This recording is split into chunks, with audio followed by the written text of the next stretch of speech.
This MTG box analysis will focus on the opening of a Battle for Baldur's Gate set booster box that took place on April 14th, 2023.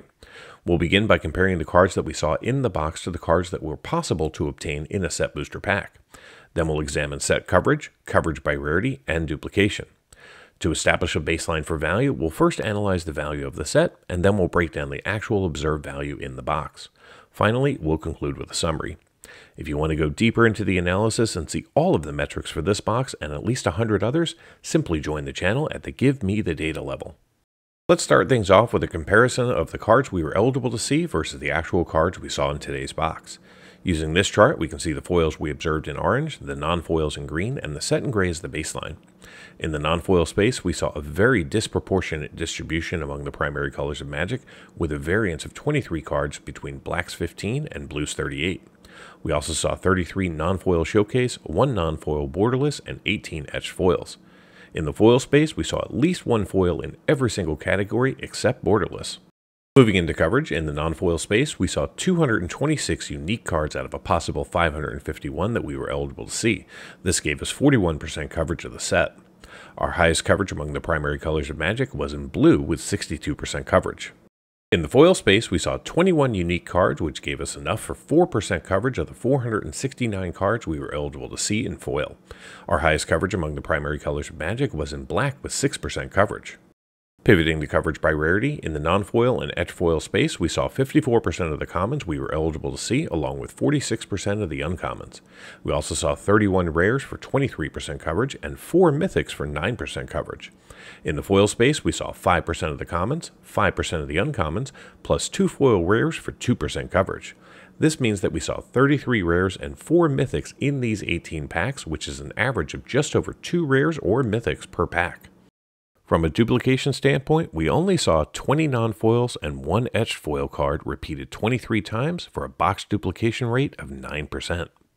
Before we take a look at the value in today's set booster box, let's review the value of the cards we were eligible to see from the set using this chart, which shows non-foil market prices as of April 12, 2023. Currently, there are 17 non-foils that we can pull from a set booster box valued over $10.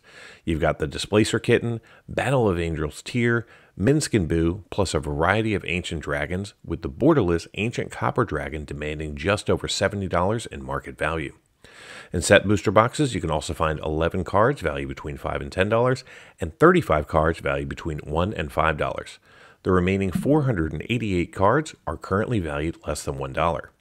If you were to add up the total market value of all 551 cards that you can pull from a set booster pack, you'd be looking at a grand total market value of $672.19. Now let's take a look at the actual observed value in this box, starting off in the non-foil and etched foil space. Based on our previous analysis, there were 17 cards in the set valued over $10, and we managed to find 2 of them. We saw the Displacer Kitten valued at $10.39, and the borderless Ancient Silver Dragon valued at $32.09. We also saw 2 non-foils in the $5 to $10 price range, as well as 7 non-foils valued between $1 and $5. The remaining 238 non-foils and etched foils that we pulled are currently all valued less than $1. In the foil space, we saw 1 big hit today, which was the Displacer Kitten, currently valued at $11.27. We didn't see any foils valued between $5 and $10, but we did pick up 3 foils valued between $1 and $5. The other 17 foils in the box, however, were all valued less than $1. So how did this box perform? Well, I purchased this box from my local game store last fall for $79 even. The current market price for these boxes as of April 12, 2023 is $79.65. Today's set booster box contained 18 packs with 15 cards each, allowing us to see 270 total cards. The 14 tokens that we saw have a market value of $1.53. Replacing 4 of our tokens were cards from the list. Unfortunately, we didn't see any big hitters, and thus we only saw 92 cents in card value. In each of the packs, we saw 1 art card. Now, 3 of these did contain gold stamp signatures, but this didn't add a ton of value. Therefore, the combined 18 art cards are valued at $4.01. The 15 non-foil and 4 foil basic lands are currently valued at $1.43, and the 101 commons have a current market value of $18.46. The 109 uncommons that we saw are valued at $22.95, and the 37 rares have a market value of $46.53. Those 4 mythics that we pulled brought in $45.35. Add it all up, and the grand total for this box comes up to be $141.18 in market value, which is a gain of $62.18 over the price I paid, which means that this box returned 179% of my purchase price in card value. Now, for those of you interested in cards valued just over $2, the numbers look like this.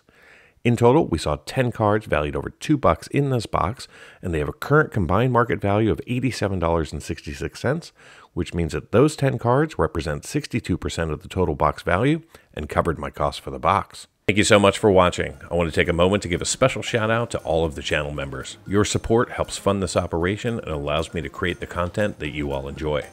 If you're not yet a channel member, I invite you to consider becoming one. By joining, you'll gain early access to videos and many other perks. If you're interested in supporting the channel but don't want to become a member, there are several other ways that you can show your support. Every little bit helps and allows me to continue with the channel. Thanks again for watching, and until next time, do something amazing.